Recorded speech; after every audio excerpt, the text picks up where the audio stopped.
Hi everyone, Layo here. Welcome to another episode of Beyond Beauty, the real talk on beauty business.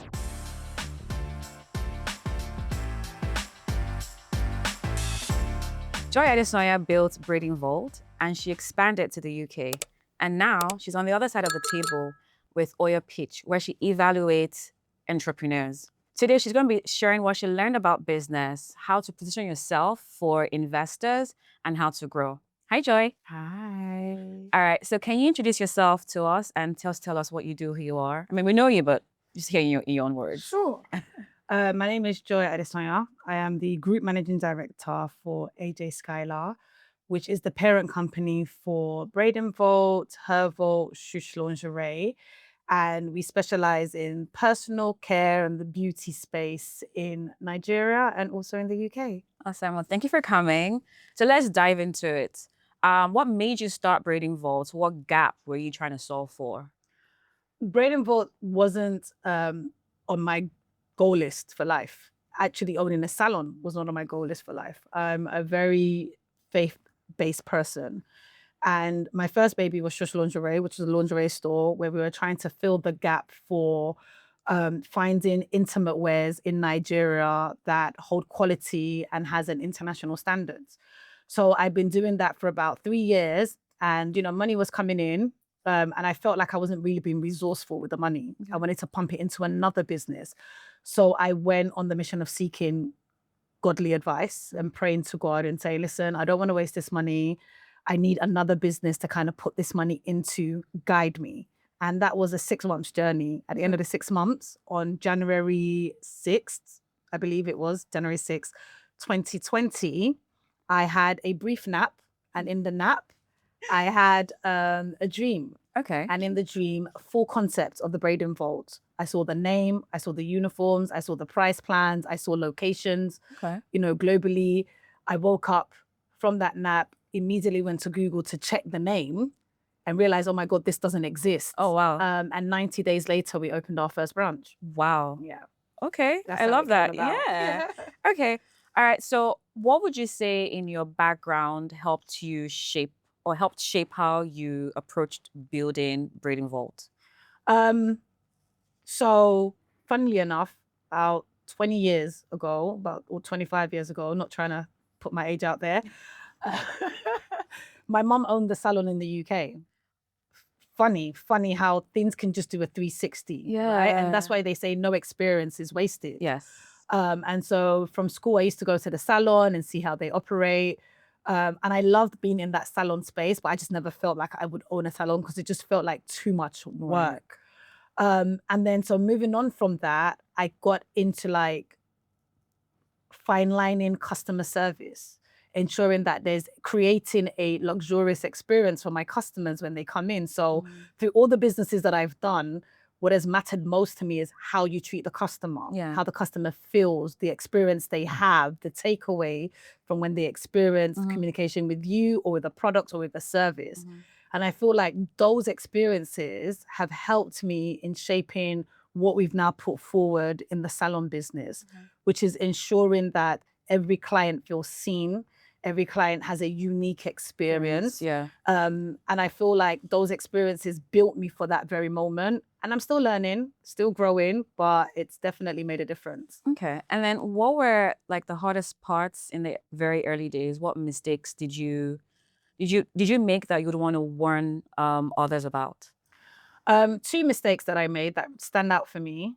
First one was finances. I tend to be a very meticulous person and I want things done with a spirit of excellence. That comes with a cost.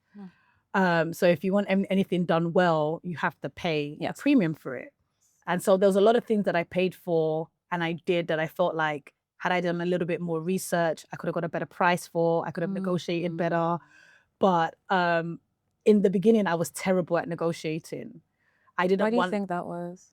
I have a fear of being embarrassed when it comes to money. So if you call a price for me, I want to believe wholeheartedly that's the price. I'm not going to sit there. You don't haggle? I don't haggle. I'm not your typical Nigerian girl that haggles. My mom, on the other hand, we go to the market, She'll be haggling. She'll be like, last price, I'm walking away. She'll be walking away. I'll be like, Mom, just pay. Yeah. She'll be like, no. And every single time It works. it works. Yeah. But for me, I'm just like, why are we doing this back and forth? Well, just pay the money and keep it moving. Yeah. And so I had that same mentality towards my business. And Yeah. so first price they're giving me, I'm just splashing out.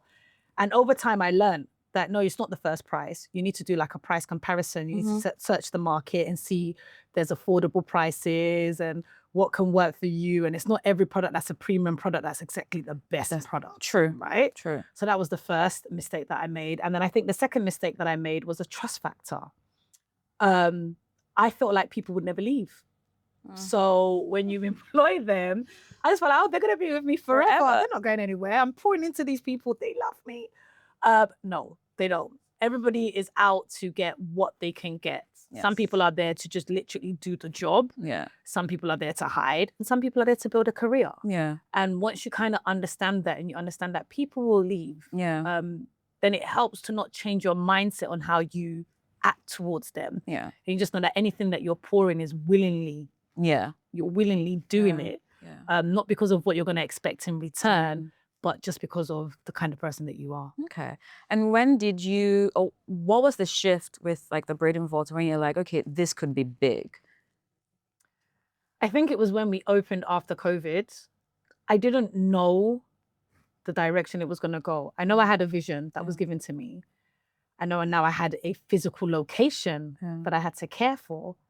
But I was just like, God, if really this is your doing, you have to make this, you have to make this blow, right? Yeah. You have to take this in a direction that even I will be convinced that this is from you. Yeah. And I think in our first month of operations, we did like, this was back then, this was 2020. Yeah. We did like, I think it was like 9 million from that location. And with Braiding Vault, it's niche, like it's braids. Yes. Yeah. It was very niche. So I was just like, huh? 9 million from braiding? But they said that braiding doesn't work. People love their braids, girl. Girl, I didn't even realize how much they love their braids. Because prior to us opening, a lot of salons was just doing wigs and sew-ins and weave on relaxers and all of that. Nobody catered to the niche market. Yeah. Not only that, nobody gave you a luxurious experience of going to the salon. So sometimes you go to the salon, you want to get your braid done. The girl that's doing the sewing weave, you have to wait for her to finish before you get your braids done. So I took away all that process. I refined it and I presented it back to the consumer. And it's literally a braiding salon. So there was no extra. There was no come and get your nails done, come and get your lashes done. I didn't want to be a jack of all trades. That's not the vision that God gave me. Okay. The vision was braids. So the reason why I'm making a face is because on a previous episode, we had talked about jack of all trades or doing too much too soon. How was it really clear to you very early on that, you know what, I'm going to stay niche. I'm not going to try to, do too many things. Or did you ever like think about actually doing other services? So it never crossed my mind to do anything else because when I saw the vision, I didn't see anything else. All I saw was braids. To me, it didn't make sense. How is braids going to make so much money that it's going to become something that is sought after? I couldn't understand the concept. But they say man plans, God laughs, right? And so when I started it and our clients started coming in, they started chipping in, oh, you should just consider having nails or consider having lashes. And I always said to them, that's not the vision that's been given to me. Yeah. This is the vision. I don't want to do anything that takes me away from my purpose. Yeah. This is the purpose that's been given to me. I don't know how it's going to work, but I strongly believe that it's going to work. So if I start focusing my attention on nails or lashes, I deviate. I come out of my alignment. And that's going to be a problem for me because God didn't send me, right? So now I start dealing with nail artisans and lash techs and that becomes acrylic powder. Oh Lord, that becomes a whole nother problem that I really don't want to face. Yeah. I want to simplify the beauty process for my clients as much as possible. Yeah. They know they're coming here to get this niche service. Stick with your own nail technician. Yeah. Stick with your own lash technician. It's not my forte. I really like that because basically you had a very clear vision of what you wanted to do and you stuck with it. Yes. It didn't matter if it was niche or wide. You just, okay. And then so you decided to expand to the UK. Kind of just walk me through that decision. Why the UK? Yeah. So I've been in Nigeria for 14 years now. Okay. and I travel back and forth between here and the UK. When I left the UK, at the time that I took Braiding Vault back to the UK, I had been out of Nigeria for 10 years. And 10 years ago, I told my parents that I'm not coming back to the UK unless I'm bringing something back with me that you will be proud. Because I'm leaving the UK with nothing. When I left 10 years ago, I left with nothing. So I'm not going to come back until I'm coming back with something you will be proud of. And I'm going to bring something with me that people will know that, yes, she's back. And funnily enough, timelines wasn't syncing with what I said. So for me, it wasn't a case of, oh, it's now 10 years, then we go to the UK. All I know is that in that 9th year, I had a hunger and a desire to go and open this salon in the UK. Okay. I wasn't remembering what I spoke about. Obviously, it was 10 years ago. Yeah. I can't even remember last week. So in the 9th year, I was like, listen, this brand is doing so well in Nigeria. I know the pain points of people in the UK that want to get braids done, that want a good black salon that caters to their hair, that want prices that are reasonable. Why can't I recreate this in the UK? What is stopping me from doing a copy and paste? I've done it successfully twice in Nigeria. Yeah. And dare I say it, if you can make it in Nigeria, you can make it anywhere. Per. So I went to the UK and I decided to stay in the UK for 3 months. Okay. And I started doing my market research. I started calling people, talking to women of color, asking their experiences when they go to the salon. And some of them was just absolutely dreadful. When you hear the things that women go through or the things that women avoid, you just start thinking to yourself, it shouldn't be this difficult to have premium service and good hair care. It really shouldn't be this difficult. So I said, listen, Braiding Vault has to go to the UK. And so I went to a prime location in the UK, which is West Hampstead. Hello. And I found a location right between West Hampstead and Finchley Road. So I used to live off of Finchley. Oh, you did? Yes. Girl, when you go to London, visit us. I will. Okay. And found a great location there. And it's not like Lagos. Lagos, you have money, you can rent any property. Yes. Landlords claim they do a background check, but do they really? No. But in London, it's different. They're going to do a background check. They want to know who you are, what you're coming with, where you're getting the money from. And so that process took 6 months. Oh, wow. And so I started questioning God, like, you told me that there's going to be expansion. What's going on? And then my landlord, love him to bits. I have the best landlord in the UK. Shout out to Sam, right? He meets me and he says, my daughter is the one that I work with in business. She knows more about this beauty stuff. And his daughter was younger. He said, so I'm going to get her to vet you. Okay. And whatever she says is what I'm going to go with. Hey, I went into my prayer closet. I said, God, speak to this Gen Z girl. Let her. Oh, she was that young? She's that young. Oh, wow. Right? And then I think about 2 weeks later, he called me and he was like, my daughter loves you. She's checked out your Instagram. She's checked out your page. He said, I should give you a chance. And that was it. Shout out to, what's his name again? Sam. Shout out to Sam's daughter. Yeah. We love you. And it was just amazing how everything just came together. And I opened up the salon and I still can't believe that I have a salon in that location. Congrats. Every time I walk past, it's just like. That's a big deal. Yeah, it is. It is. It really is. So what did you, so with going through that, what did you think would be easy about the process that turned out to not be so not so easy? Oh, Jehovah Jireh. Hallelujah. Let me start with staffing. Oh. So the labor force in Nigeria is very different. Yes. For labor forces in the UK, in the US, anywhere in the world. Yeah. I didn't know that. I felt like braiding. It's going to be loads of Nigerians, Ghanaians, East Africans that will sign up for this role. Yeah. But when you're in a system that's built to make you kind of like reliant and self-sufficient, it's difficult because everybody there is trying to be an entrepreneur. Yes. Everybody there is trying to do their own thing. Nobody wants to work for anybody, especially a woman of color. Immigrants, They don't want to do it. So other women of color don't want to work for women of color. They really don't. It's a problem. And you see the salon industry in the UK is drowning. I spoke to so many salon owners that go through the frustration of staffing because you get staff that are either skilled but entitled, unskilled but always present. So you're just like, Isn't that everywhere though? it's everywhere, but in Nigeria, the turnover is quick. True. If I have a stylist walk out today, I have another one that starts tomorrow. True. In the UK, if I have a stylist that doesn't come today, it halts my whole business operation. Yeah. And that's what was happening. Yeah. I had 4 fantastic girls that I hired, but along the way, there was a sense of entitlement. There was a sense of, I don't really need to turn up to work. There was a sense of, let me work hard. So they come and work hard at first. And then after a month, they kind of dip. And you're just like, what's going on here? And so I started getting horrible reviews. Oh, no. It was really bad. So we've built something in Nigeria that people are singing praises about. Yeah. We've now gone to the shores of the UK and they're very quick to go on a Google review or go on an Instagram and cancel you. Yep. Right? Whereas in Nigeria, you've got the, I'm sorry, ma. I'm sorry. You can finesse your way out of it. So there were situations where we'll just finish doing someone's hair and I'll be talking to the client. Are you happy? She'll be like, yeah, I'm happy.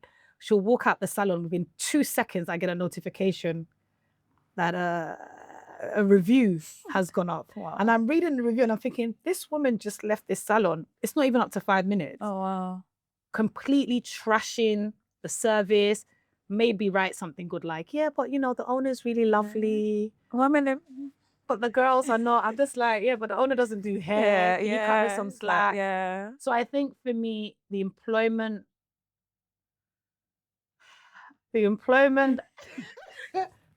sector for stylists in the UK there's a big gap. Maybe you're going to solve that next. Maybe you get a vision.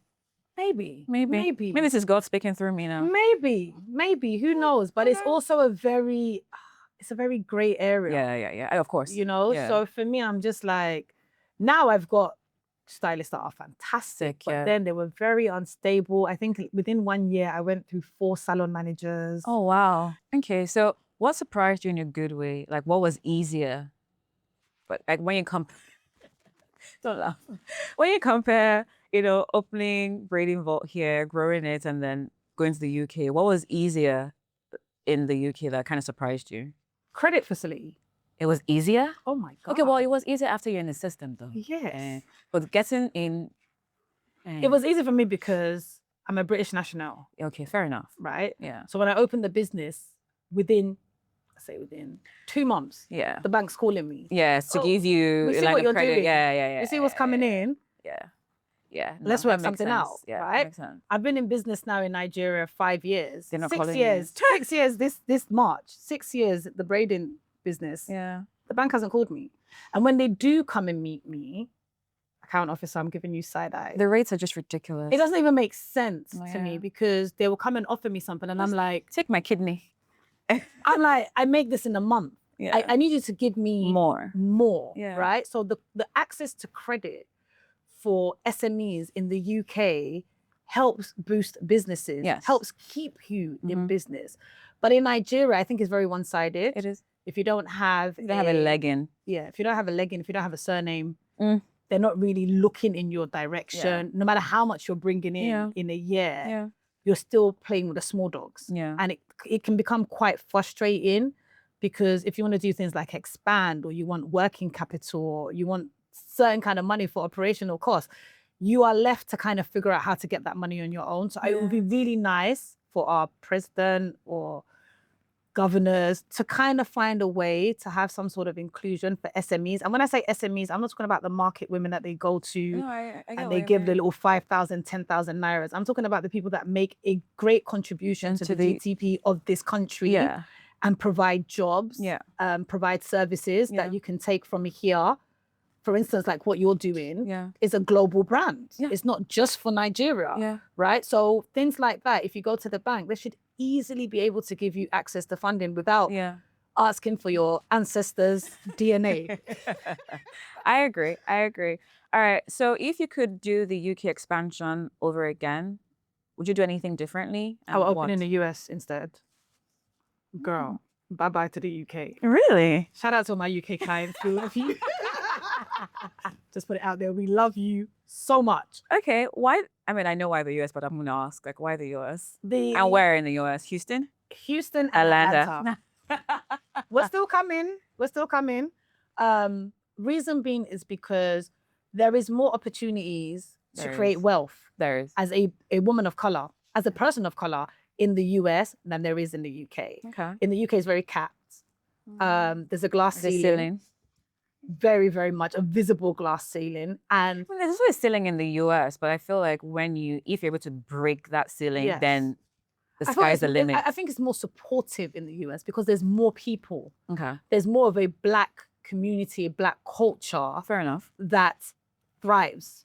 Fair enough. I feel like in the UK, you're kind of like isolated. Everybody wants to be that Black person that's successful amongst whites and Asians, and you must be the one standing alone. Really? Yeah, I just feel like, I grew up there. Yeah. So there's always one Black girl in every circle. It's very rare that you would find 3-4 Black girls in that kind of circle, and they gatekeep. There's a lot of gatekeeping that happens that I've witnessed. I mean, maybe things have changed now, but even in certain settings and certain communities that are being built, there's a cap on how many Black people can sit on the table. Yeah, there is. There really is. And if you're the Black girl at that table, You want to keep your spot. you want to keep your spot. So it's very difficult. It's something that I've seen. It's something that I've experienced. And then when other people try to create their own, I don't know why, as Black people, we have I'm trying to find the words, this animosity towards one another where, only one of us can be successful. Nobody wants to share. Everybody doesn't want to. I think it's just a scarcity mindset. And I think that I don't want to turn this podcast into like a It's not history. political or history. It's a history class, lesson. please, Yeah, but I think that when you look at just how the world has been for a very, very long time with like Black people or people of color, it's just been scarcity, right? And obviously at some point we have to break out of that mold. Yeah. I think that's part of the reason why I relocated back to Nigeria. Yeah. Because then I saw more of my people doing big things, doing big things, and everyone's sitting on the table and we're comfortable. Yeah. Even though there's still some. Okay. All right. And then for beauty business owners that are listening right now that are thinking about expanding to another city, another country, what's one thing that they need to do right before they try? Research. Okay. It's very important. I proudly say that I am the first Nigerian beauty brand. You better tell us, girl. That has opened a UK branch or opened a branch internationally. Yeah. It's not, check the track record, it hasn't been done. People do pop-ups. They do pop-ups. Nothing against pop-ups. Yeah, there's nothing against. And most of those pop-ups started after we opened. Yeah. Prior to that, they weren't doing, they were just, they're here and they're shipping, globally. But it was after we opened because, and I think that's one thing I love about my business model, is just showing people that it's possible. Yeah. It's possible for you to take a brand from here and open it anywhere in the world, right? And research is important in how you navigate that. Okay. Don't do it because other people are doing it. Do it because there is actual demand for it in the market that you want to go and thrive in or you want to go and build in. It's important for you to check that market, see how you can make it different, what's going to be your USP there, what's going to make you stand out. I went there with braiding. Yeah. I could have gone there with buying bundles and buying wigs, but that's saturated. A lot of people are doing that already. But nobody has where they can braid their hair really well. And in the UK as well, a lot of people tend to braid their hair and leave it for longer because there's no flexibility for them to be doing beauty services. In Nigeria, we get our beauty services done every 3 weeks. You see a braid coming out of place, you can easily go in and, but in the UK, you get a client that comes in once every 3 months. Oh, wow. She's busy, she's working 2 jobs, it's expensive. So do your research, see what works in that environment, and then slowly go in and then just scale from there. Okay, so switching gears a little bit, you've built and scaled Braiding Vault, and now you're on Oya Pitch, evaluating other entrepreneurs. What's that shift been like for you, going from founder to investor and judge? It's been an eye-opener. Okay. Because I think sometimes you feel everybody's doing business the way you're doing it. And so sitting in an investor's chair and listening to other founders, you start to realize that a lot of Nigerians are not properly educated with business literacy. They just know how to sell. They don't know the tactics of keeping the operation of the business going. Yeah. And so when you're sitting in an investor's chair and people are talking numbers to you, they're talking about the operations to Things you. are just so stressful. Why are you bothering with numbers? Right? So I'm sitting there and I'm like, this thing isn't making sense, like your 2 + 2 is not 4 right now. The And math isn't mathing. it's not mathing and it's confusing to me. Yeah. And I started to realize really quickly, like, oh, what I have is unique. What I've built is unique. And that could help other people. And that made me want to be a bit more vocal and help more in terms of just teaching people the operational side of running a business. Okay, so let's talk about beauty businesses specifically, right? What do you see beauty entrepreneurs get wrong when they're pitching for investment? So on the show so far, we haven't had a lot of beauty. It was more agriculture, products, things like that. But I think one thing I picked up is the numbers game. Okay. I think people tend to focus more on market size. Oh, the market share is 200 million. The market thing is estimated at, okay, that's fantastic. What's your contribution to that? Right? How are you making a difference to that? How much revenue have you brought in the last 6 months, in the last 12 months? And they don't understand. They automatically think, oh, revenue comes at a profit, I'm doing well. But by the time you take away your operational costs, your expenses, your salaries, just what's going on now? Because now your business is running at a loss. Right. And that's frightful. That's scary. So are you doing the right thing, or are you doing it because you're following the noise? So I think a lot of beauty businesses, what I've tend to notice is they don't really understand their numbers. They understand the noise, the glitz and glam of owning a business. But by the time you sit down and you start to understand how your business operates, you tend to realize maybe you're not doing as well as you thought you was. Okay. So if you're to evaluate a beauty business for investment, whether as a judge or you're just like advising, what are the top 3 things that you would be looking for? Number 1, USP. Okay. What makes you stand out from your competitors? It's very important because I think that will be the driving force. Number 2, how do you set up your operations? What are the structures that you have in place? Can this business run without you? Or is it solely dependent on you? And number 3, revenue. How much are you making? And how much of that is actual profit? So those 3 things are key for me to decide whether I'm going to be a part of this or I'm going to just step out. Okay. All right. And let's talk financials. So a lot of beauty business owners are not finance people. It stresses them out. Yes. I'm like, kind of get it. Stressed me out in the beginning too. What financial documents or metrics do you think they need to have ready if they're serious about raising money or seeking investment? You get a good accountant. Okay. I mean, outsource. I love that word. Outsource. You can't do everything. Yes. You I mean, well, now that there's AI, Sha. AI helps. Speak to Claude. I call it buddy. Ah. AI helps, but also AI is not realistic. Yes. Like, so It there's hallucinates a mentee of mine that called me. She has a fantastic business idea. She started talking. And then she said, but AI told me that this is how much I'll make every day, and this is how much I'll make in a month, and this is how much I'll make in a year. And I said, but did AI tell you what will happen if there's no clients that come through the door?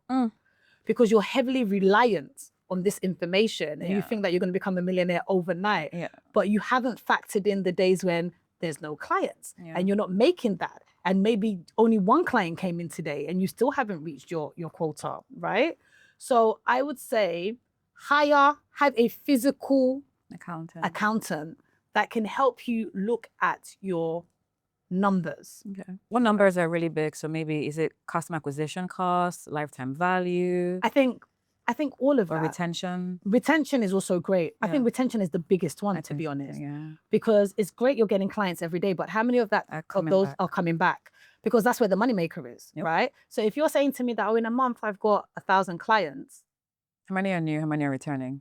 And you don't know that, that's also a problem.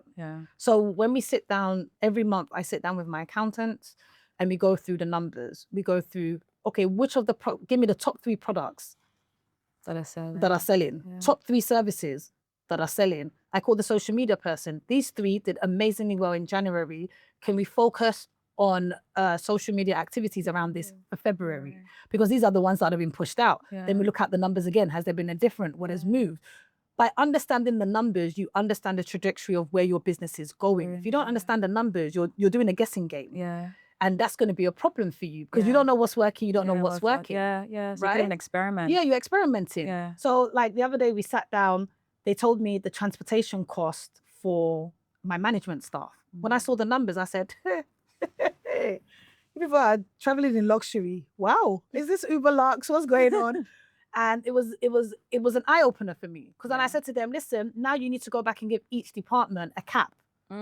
They cannot pass this amount. You can't just be having people traveling anyhow because it's an expense to the company. So having somebody in place, you can't do that with AI. And I'm a people person. Yeah. I need to have interaction with human beings. Yeah. Because interaction with machines all the time. I'm on Instagram, I'm on TikTok. Those are machines, right? Sometimes it secludes you from reality. Yeah. Because you're so caught up with what is going on everywhere else. To have that human interaction is, I think, what humanity is missing right now. Right. And people live in a bubble. My brother says that a lot. Yeah, people are living in a bubble. So AI has told you you're going to be a millionaire in 12 months. At the end of the 12 months, you're not a millionaire. Why? Because you've been so embedded in what AI said, you forgot that there's a human aspect. Get yourself a mentor.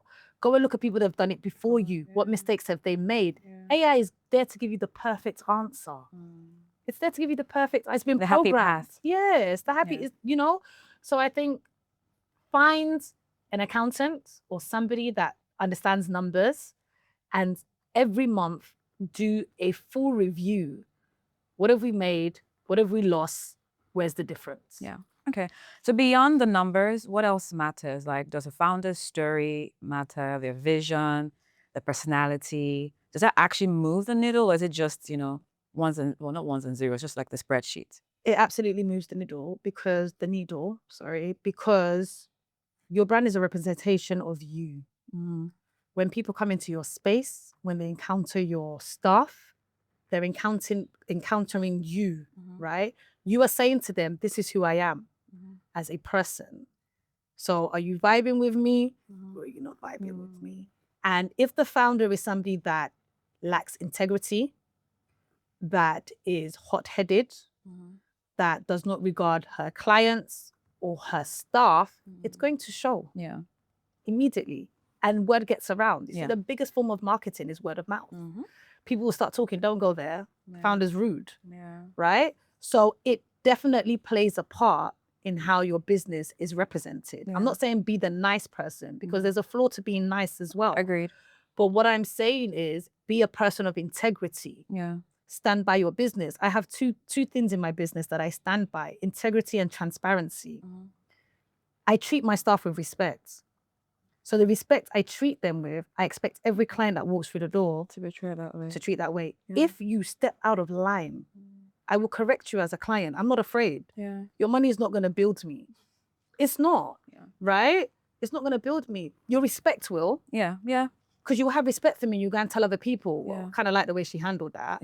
So you'll start coming back, right? So it's important for founders to carry themselves in the way that they want their brands to be carried and to treat other people how they want to be treated. It's a motto in my business. You treat your neighbor as you want to treat yourself. So founder story is important. Okay. So let's make all of this actionable, right? So if someone listening is running a beauty business and thinking about seeking investment in the next 6 to 12 months, what should they do right now to prepare? I know one thing is get an accountant, but what else should they do to prepare? To put structure in place. Okay. How does your business run? Okay. Like I said, if your business cannot run without you, is it actually a business? Right? So it's important to put structure in place. When an investor is looking at your portfolio, they want to see structure. They want to see legacy. They want to see longevity. They want to see your exit plan, right? Are you planning to stay here for the next 10 years or do you want to sell and give it to somebody else? They also want to see the branches. What else can your business do? Different verticals. Right? So what else you can offer to the market? You have an accountant that can give you a 5-year financial forecast. Yeah. So this is what we're making now. This is what's projected in the next 3 to 5 years. This is going to be the return on investment. This is the percentage we're going to give you, whether you're doing debt financing or equity financing. You kind of put all that together. It doesn't have to be long-winded. Yeah. We don't need a 30-page proposal. Yeah. I need 3 good pages at least. Yeah. That shows me how, as an investor, I can position myself in your business and how I can get my returns. Yeah. So number one, you're going to put into place how the structure of the business works. Because as an investor, I'm not planning to come and sit down there with you every day. Yeah. Yeah. And I don't expect you to be sitting down there every day. Yeah. So you need to convince me that in the absence of you and I, it can run, it can grow. right? Yeah. That's number one. Then number two, does the numbers actually make sense? Is there any leakages anywhere? Are we ensuring that what we're making is actually what we're making? It's not audio money. And I think those 2 things work for you. And then the founder story. What made you start this in the first place? Yeah. I'm a people person. So if I can connect with you and connect with your vision and your Yeah. dream, of course I want to invest in you. Yeah. Yeah. Okay. What are other alternatives to traditional, I guess, financing or investment, right? So should everybody or every beauty business be trying to raise money? No, you know, I wish I was born a trust fund baby, but mommy and daddy, I still love you. No, I mean, there's different ways to go about it. Okay. I was actually going to do a TikTok on this the other day, so it's so funny that you're talking about it. See, God is speaking through me.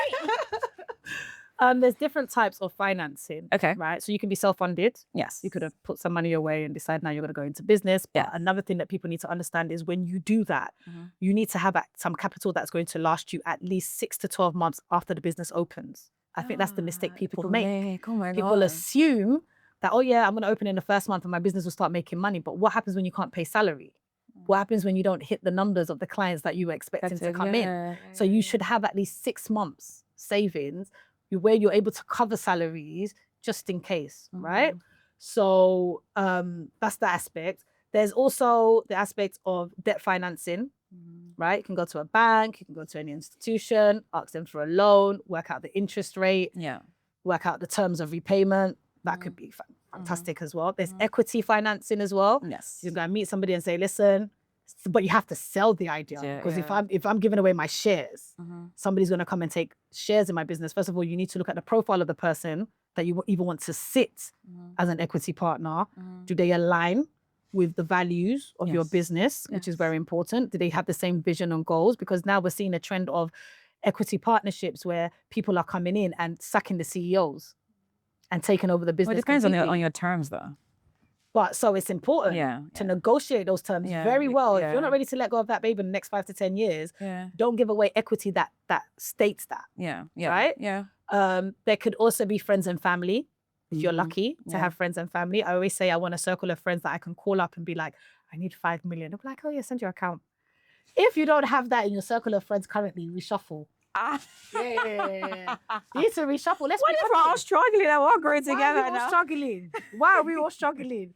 Why? I think the other day I was saying to somebody, Kris Jenner, I'm not a fan of the Kardashians like that. I don't follow them, but I love their business ethics. Kris Jenner has built $1 billion businesses of her children, of her family, right? Yeah. She did her 70th birthday.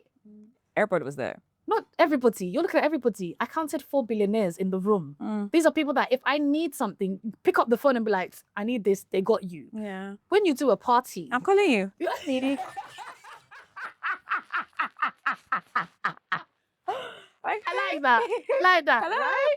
So it's important for you to understand that your circle matters in this life. If you want to go ahead, the people you surround yourself with, if we're all struggling, we're staying on that struggling path for the next 5, 10 years. And also, one will struggle today, the other person, No needs. I'm not in a circle of struggling. I'm in a circle of people that are movers and shakers. You see why I'm calling you? Yeah. So yeah, friends and family is also another option for financing. I think those are the ones that I know. Grants. Yeah, there's grants, yes. There's grants as well. I mean, I don't know about grants in Nigeria. I don't know how. I don't know how it works either. I don't know how forthcoming they are here in Nigeria. But if you are in the US and the UK, there's grants. There's grants that can help with those opportunities. So I think find an avenue that works for you and pursue it. And sometimes it may not just be one avenue. It may be a mixture of what has been mentioned. So it just depends on what works for you. Okay. And how did you finance Braiding Vault in the beginning? Lingerie. Shush, my baby. So remember I said to you that okay, yeah, you're money looking, was yeah, coming and you're in, like, and I was like, I need them, I need to do something. And so when we first opened Braiding Vault, it was a tiny space, but it's what my money could afford. and that's fine, right? And you grew it. Yeah, it was a tiny space. And so we grew it from there. And then, yeah, so that financed the Ikoyi expansion. And then when I was going to do the UK one, it was a mixture of loans and personal finance. I like that because a lot of people don't want to share how they finance their maybe they've been touchy. That part. Okay, and the last question is, so what's next? Like, what do you have cooking? So there's Braiding Vault, there's Shush Lingerie. What else do we have coming? I mean, we have Hair Vault, which is our hair product line. Okay. I haven't taken it as seriously as I should. I think I took it for granted because we manufacture, formulate, and produce it here in Nigeria. Okay. Right? And I think I just got stuck. I did it. I launched it like 5 years ago. But the marketing strategy for it and the expansion plan for it has just kind of been up and down, up and down. I really want to take it seriously because products is where the money's at, right? Apparently. Yeah. So I really want to expand that line. Yeah.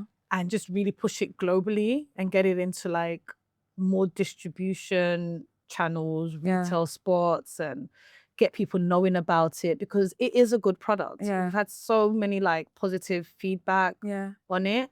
So I want to extend the product line. So that's really important for me. And then I want to expand Braiding Vault some more. Oh yeah, we said the US, right? The US and other African countries. Yes. It's really important to me because I noticed, and I want to be the first to do it, and I'm putting it out there.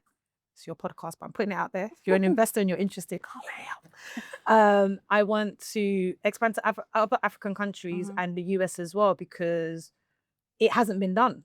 Yeah. It's very rare that you see a Black-owned salon that has its tentacles in different parts of the world. Usually it's just one. And it just stays open for like 20 years and then the children don't want to take over and then they close down and you know what I mean? Yeah. So I want to give people the opportunity to own a piece of the pie, franchise, and be like, I want to open a Braiding Vault here and then just kind of expand that out. It's been a big dream of mine and I believe it will still happen. Yeah, I like that. Well, thank you for sharing. Thanks for coming. That's it on today's episode of Beyond Beauty, the real talk on beauty business. This episode is super practical. So Joy shared about your USP, what numbers you need to get right before you start seeking investment, and also doing research, right? So everybody wants to be big, everybody wants to expand, but research before you actually take that plunge. And yeah, follow us on YouTube. Actually, no, subscribe on YouTube and follow us on Instagram down there. And we'll see you in the next one. Bye. Bye.